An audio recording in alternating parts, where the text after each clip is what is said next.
Muzarabani কেকেআরের জন্য PSL ছেড়ে দিল? হ্যাঁ ভাই, এইবার ব্লেসিং মুজারাবানি আইপিএলের নিলামে আনসোল্ড গেছিল, কিন্তু পরে টি-20 বিশ্বকাপে দারুণ পারফরমেন্স করে সবাইকে তাক লাগিয়ে দেয়। সেখানে সে মোট ১৩টা উইকেট নিয়েছিল এবং টপ উইকেট টেকার লিস্টে ৪র্থ নম্বরে শেষ করে।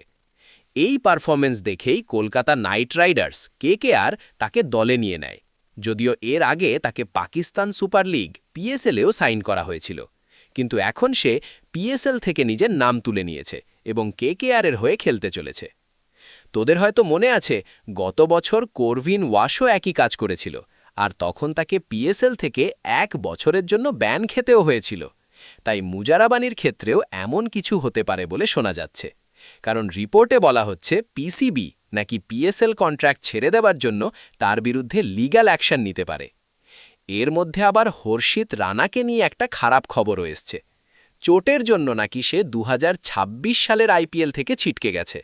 তাই ওই জায়গায় মুজারাবানিকে দলে নেওয়া কেকেআরের জন্য বেশ লাভের ডিল বলেই মনে করে।